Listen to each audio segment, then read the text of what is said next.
Para ng dream wedding, isang 8 cake tower ang kailangang patayuin ng housemates. Mother! Dit was Ituloy na natin ang kwentuhan dito lang sa PBB 8. Noong linggo ay hinarap na ng housemates ang kanilang first nomination night. Pinangalanan na nga ang unang set of nominees na sina Abby, Joaquim at ang 2-in-1 housemates na sina Mark at Ape. At matapos ang nominasyon, paano nga kaya naapektuhan ang mga nominado?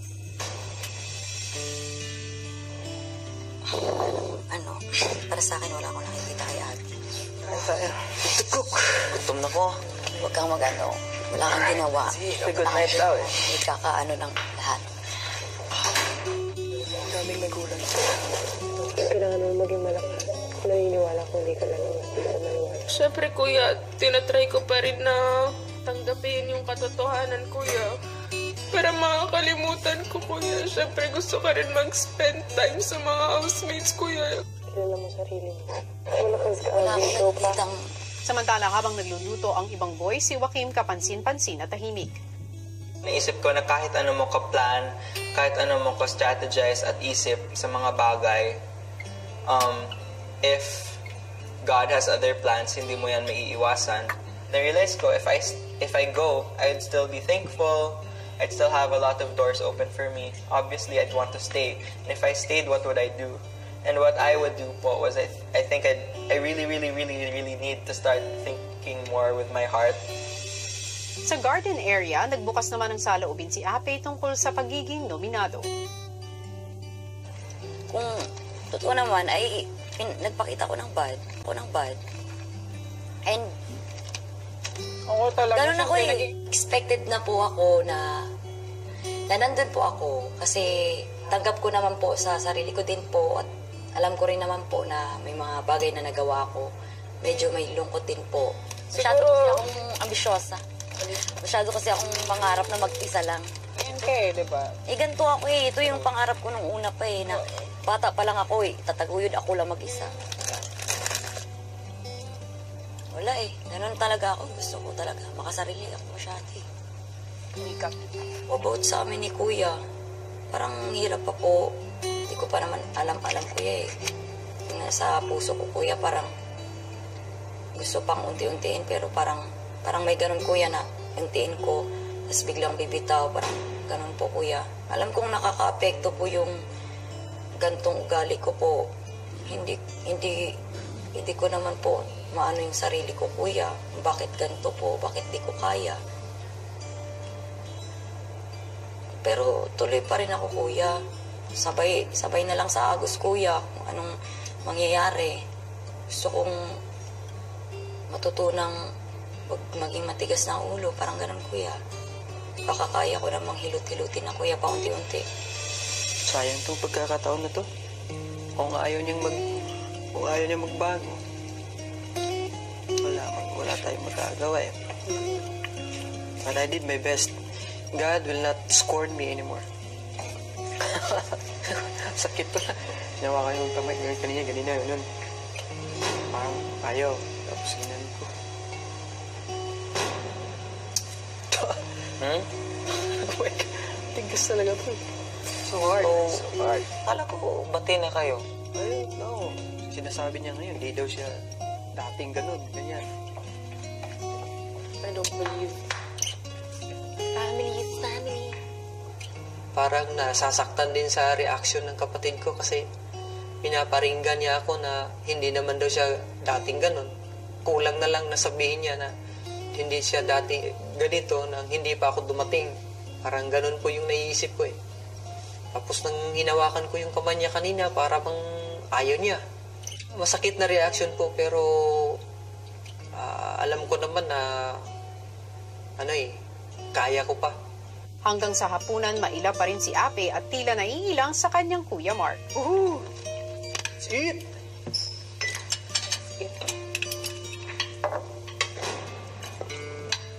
Apektuhan siya Kuya. Apektuhan kaming dalawa, parang ganun po. Kasi magkapatid kami Kuya, pero iba po kami talaga iba kami ng ugali Kuya eh. Iba kami ng galaw, iba kami ng parang Parang ganun, kuya. Matapos kumain, nag-usap muli sina Yamyam at Mark. Laki ng pinagbago ng kapatid ko, no? Nung sumala dumating ako. Bakit ba kasi ang tigas niyang puso niya sa... Pero hindi natin mabiblame yung mga ganyan kasi siguro sa mga pinagdaanan niya siguro sa buhay. Kasi dapat siya mag-isa, siya ay lang mag-isa na tataguyod sa pamilya niya. Ayaw niya ng tulong, ganun. Pwede naman niyang gawin yun. Problema, isa na ako kami dito eh. Yan lang, dapat tanggapin niya yan. Pero kung ako lang kung ako ang nasa sitwasyon niya, bakit naman hindi kita tatanggapin? Kung magiging 2-in-1 tayo, mas lamang tayo sa isa. Pero at least, tol, ginagawa kong lahat na nakakaya ko. Hindi ako, parang hindi ako magigilty kung sakali. Ano sa palagay mo ang magiging epekto ng pagiging opinado ninyo? Ang magiging epekto nito sa aming samahan po, ako po ay handang magpatuloy kahit masaktan. Kaya ko pong makitungo sa kanya ng bilang isang housemate at saka bilang isang kuya. Ang sa kanya naman, parang sa palagay ko po mukhang didistansya uli eh. Tapos hindi niya pa rin matanggap-tanggap na dito ako. Kahit na ilang beses ko nang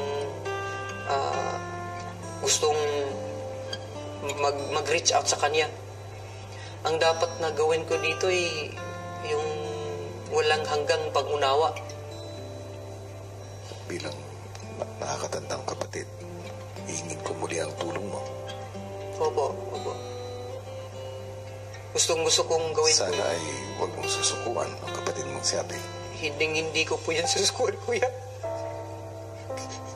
Mas nalalaman ko pong kailangan niya ako ngayon eh. Hindi po ako susuko, kuya.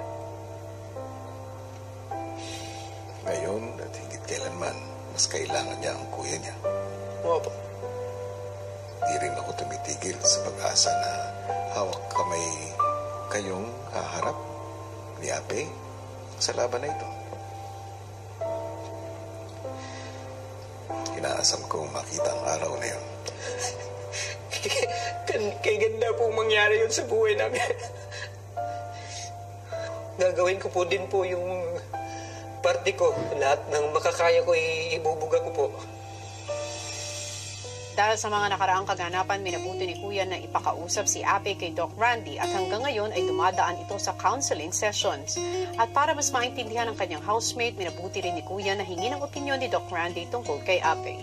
Yung pag-uugali na pinapakita ni Abe, mga signs ng inflexibility o yung pagiging stubborn. Kung ano yung pag-uugali niya, hindi niya babaguhin. And yun ay galing sa mga traits niya, yung mga characteristics niya. Sa psychology, yung pagkakaroon ng borderline traits, yun yung pag-iisip ng black and white thinking. Ang ibig sabihin niyan, either ganito lang or ganyan. And in between, hindi niya ma-accept yung ganun. So, sa kanya, either mag-isa lang siya at hindi pwedeng may kasama o kapartner dahil wala sa pag-iisip niya yon. Maraming reasons para ma-develop yung mga pag-uugaling ganun kay Abe. Unang-una, syempre, titignan natin yung mga experiences niya nung pagkabata. Naka-experience siya ng verbal, emotional abuse. So, this will need many counseling sessions later on para maintindihan niya na ang pag-uugali niya ay resulta dahil sa matinding pangangailangan niya nung bata siya. Itong mga taong may mga personality disorders, sila yung mga strong characters o yung medyo kapansin-pansin. Sana hindi natin nusgahan si Abe dahil si Abe may pinanggalingan na mahirap during the past, especially nung childhood niya. So kung ano man siya, hindi naman niya kagustuhan. Produkto lang siya, resulta lang siya ng mga past experiences rin niya. Hindi madali ang pinagdaanan ni Abe. Madali ang manghusga, ngunit mas kailangan ang pangunawa. At sa walang hanggang pagmamahal ng kanyang Kuya Mark ay umaasa kaming mas mapapadali para kay Ape ang proseso ng pagtanggap at pagkilala sa tunay na sarili. Hello Philippines and hello world! And speaking of pagmamahal, bilang selebrasyon ng Love Month, kitang-kita nyo naman na namamayagpag ang rainbow love colors dito sa harap ng bahay ni Kuya. Kaya kung ako sa inyo, naku, pumunta na kayo dito at magpa-picture na. At syempre, huwag nyo na rin kalimutang i-share ang inyong mga love stories sa inyong mga social media accounts using the hashtag PBB Rainbow House. Love wins talaga ngayong buwan ng Pebrero dahil hindi lang yan ang ating isa-celebrate. May happily ever after pa na manggaganap ngayong linggo. At ang big news ni Kuya, narito panoorin yung lahat. Sa confession room, kinamusta ni Kuya si Mitch. Mas masaya ka ba ngayon dahil meron ka ng suot-suot na ibang singsing? Ay, opo, syempre. Sobrang happy. Patingin nga. Ang gusto ko po talaga sana, ako yung mag-propose po sa kanya. Eh yun, inunahan niya naman po ako. Sobrang tuwa po, sobrang saya. Na syempre may kilig factor talaga. Parang wow, haba ng hair ko. O ngayon at meron ka ng engagement ring. Opo.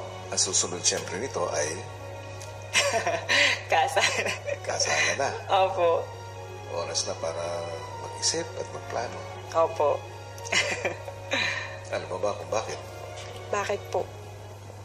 May nais akong ibalita sa iyo. Ano po yun? Ano Ang po? kasal Opo. ay magaganap dito sa loob ng bahay ko.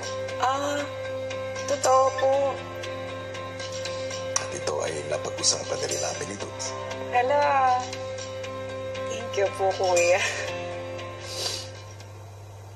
Bakit? Wala lang po, na-surprise lang po ako. Malaking pasasalamat po talaga. Kasi nga po, kaya po hindi talaga natutuloy-tuloy yung kasal namin. Kasi nga po, yun, nag-iipon pa po talaga kami ng budget po para po sa kasal namin. Kaakibat ng magandang balitang ito ay Opo. may isang hamon. Kung nais mo ay mas magarbong kasalan ang maganap, Opo. ikaw ay haharap sa hamon o task na Opo. kapag napagtagumpayan mo, ay maaaring makadagdag para sa budget mo. Thank you, Kuya. Meron akong gustong ibigay sa inyong task at ito ay may kinalaman sa magaganap na kasal ni Mitch. At nasa sa inyong mga kamay, kayo mga housemates, kung magkakaroon ng upgrade.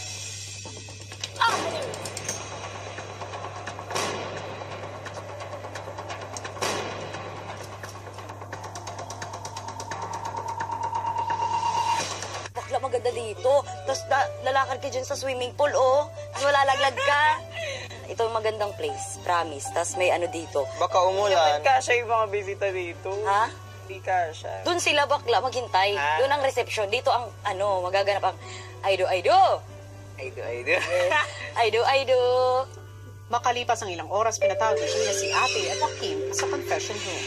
Kaya ako kayo pinatawag dito, dahil meron akong gustong ibigay sa inyong task. At ito ay may kinalaman sa magaganap na kasal ni Mitch. Sa kasalukuyan, bilang regalo ko na rin sa kanila, binibigay ko kina Mitch at kay Dudes yung basic package. At nasa sa inyong mga kamay, kayo mga housemates, kung magkakaroon ng upgrade.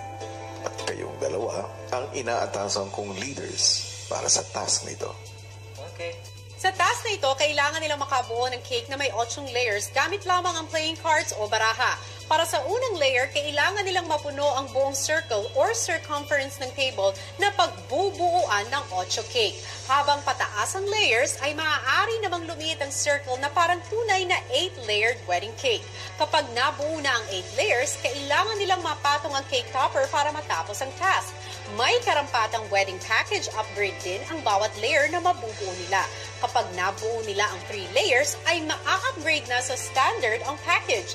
Kapag naman nakabuo ng 6 layers, ay maa-upgrade na sa deluxe. 8 layers naman ang kailangan para sa premium package. At ang task na ito ay magsisilbi ring budget task para sa linggong ito. Bibigyan ko lamang kayo ng 2 araw para gawin ito. Hindi ko kayo bibigyan ng hudyat para matulog o para magising.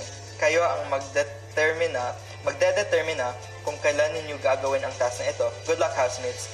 Paglabas ng confession room, agad binahagi ng leaders na sina Api at Joaquim ang kanilang task. So, kami ni Api ngayon yung task leaders.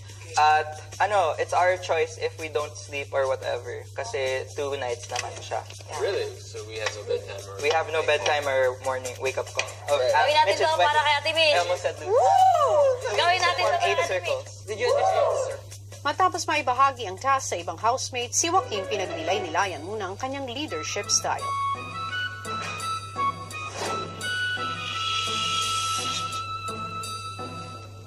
Guys, pwede muna mag-usap. I think may sasabihin ako. Kuya Mark. So, sige, kami ni Ape yung task leaders. And I have a specific style of leadership wherein I try na lahat tayo may isang boses. So, siguro first, I know na maraming side conversations going on. So, siguro better if there's like one voice at a time para lahat tayo nagkakaintindihan. So, now that we understand this and we know how to communicate with each other, so I've devised like a method. So, kunwari, let's call it SNORE, S-N-O-R-E. S first is system.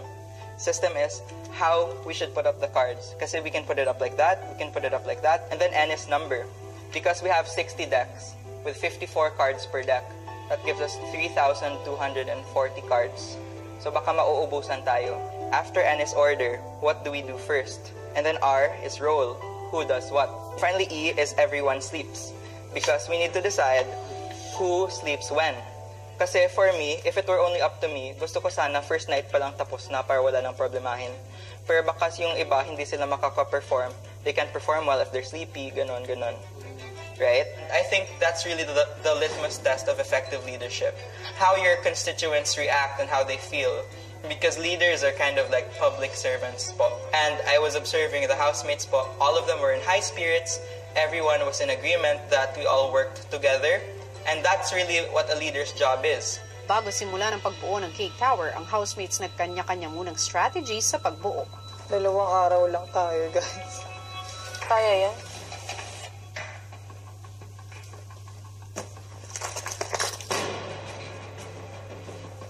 Mother, if it falls, we all smile. Samantalang si Mark mukhang may naisip na magandang technique. Dapat systematic yung paglagay ng tiles. Yeah. Yung triangular po, pwedeng tatayo yun kasi nakapatayo po ako ng 3 piraso lang po ng kahoy na ginagawang upuan. Napag-isip-isip ko na pwedeng gawin po sa baraha at yun, tumayo naman po. Yan! Yeah! Got a strong idea. Nagagamit yung pagiging carpentry natin dito, tol. Matapos ang kanya-kanyang ensayo, ilang sandali pa, sinimulan na nila ang pagbuo ng unang layer gamit ang technique ni Mark. Sana 8 layers para meron tayong pagkain. At bonggang-bonggang kasal ng magaganap.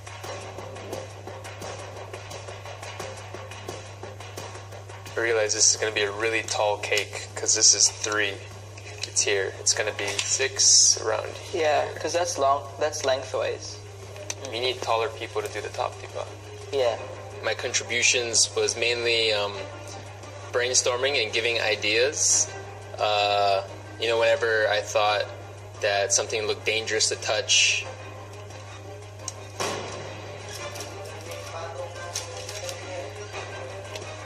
Okay, well anyways, 4 is about here.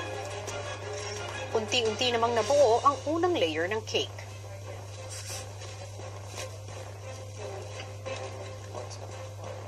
Kuya Mark taught me how to put the card on the table.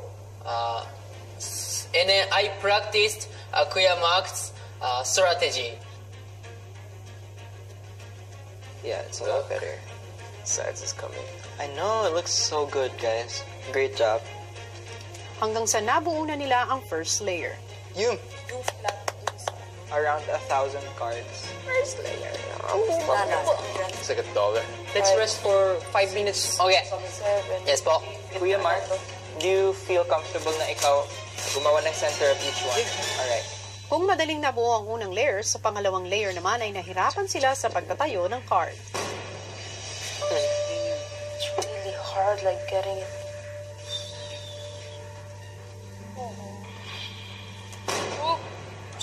It's fine, it's fine.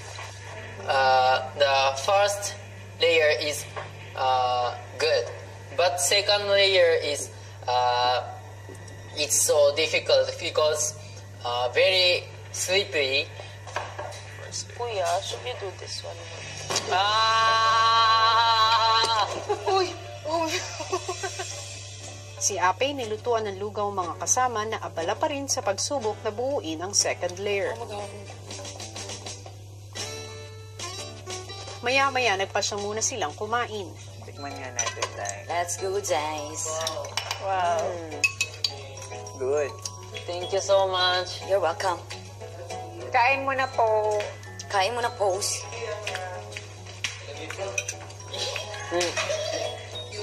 Ginger. Ginger? Wow. Very good. It's my first time to. Yeah. Meron pa. I want to. Rini. Pero kung tulog siya. Dahil lumalalim na ang gabi, matapos kumain, ang iba nagpasya na munang matulog. Are you gonna stay up? No naman. Like 15 minutes pa siguro. Go to sleep. Yeah.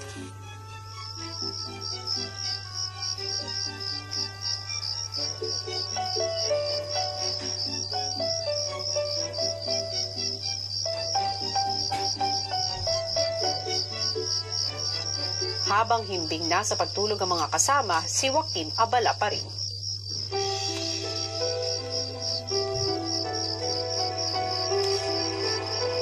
I didn't think it was a 9-person task. I honestly think I could have finished it all by myself.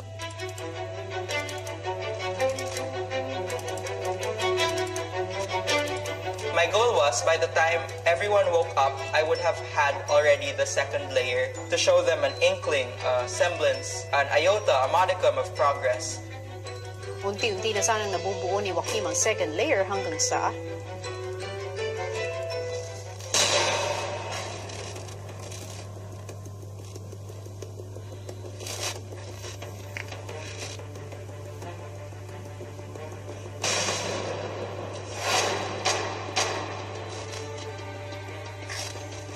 I kind of also wanted to show that I'm the gifted go-getter, and being a go-getter means doing literally whatever it takes as long as I get the job done. Don't drop it. Don't drop it. Do not drop it, okay? Do not ever drop it.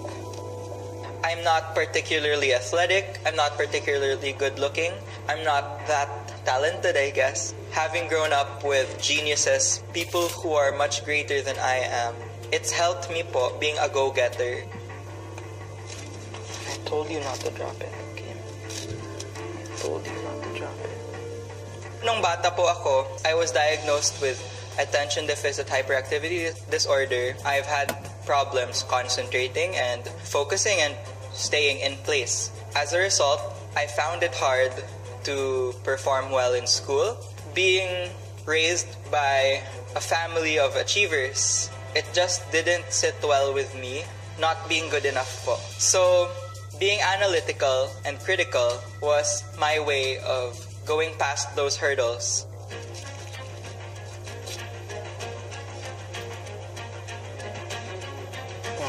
Very good, very, very good looking. You're doing great, baby. Ever since I started thinking more, I've learned to apply that in everything I do with my life because I want to strive for excellence.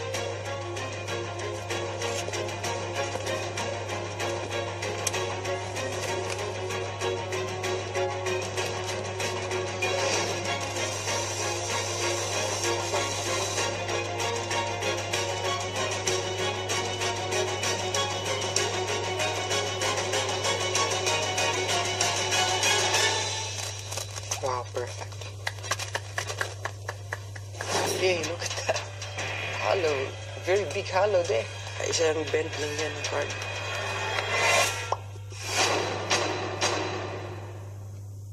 Thank you. What? Wow! Si Joaquin tinipon na muna ang mga housemates. So, after, like, I explain na lang siguro, I'm gonna sleep, and then when I wake, and then you guys can have a go, Kuya Mark. So, Archimedes' principle, the pressure, which is force over area, is distributed. So, if you take a look at that, it's the same principle. And the best way to distribute weight is through a hexagon with 6 sides. So, I just tried to do it quick and make it fall into place. Kahit na hindi siya perfect, madidistribute din yung weight. So, yun yung naisip ko. Good job. Good job, man. Good job, Ben. Thank you, Hakim. Get some rest. Thank you. The rest na. Thank you, thank you. Nang tulog na si Joaquin, patuloy ang diskusyon ng iba sa gagawing diskarte. I feel like it's stable. It's stable? Yeah. Yeah, maybe we should continue it na lang. Let's see. Oo, naman si Joaquin. Oo. Siguro, kaya naman siguro. Basta kung saan yung matibay din nahaligi, kung pwede doon na lang din magsimula. Si Mark mukhang di makampante sa naging diskarte ni Joaquin. Second base pa yan. Yeah. Once, isang card lang yan. Isa lang. Everything. Yeah, isang bent lang yan ng card.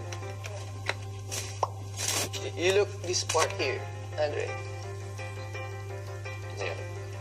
Appreciate muna natin. I-try natin yung best natin kasi kawawa din si Joaquin. Tara. He tried his best. Tara. We're just gonna continue it. Pero pag may bumagsak talagang kailangan ayusin. Tsaka yung effort ng tao. Oh, see. Very hollow. Looking at the structure inside here and imagining 6 more layers on top with this. Oh my. Hey, look at that. Hollow. Very big hollow there. It won't bear the load. You can look at here. Ay, there's space. Yeah, see? Like rooms. See? Yeah. I want to restart the way how he started it, but closer. Abangan bukas! Wait, Joaquin, we tried to re-strategize. Tinanggal namin yung mga nasa babaw, tapos diba, so Fruit Ninjas. Kailangan ninyong tamaan ng cards. Kada isang card ay katumbas ng isang sheet ng paper towel.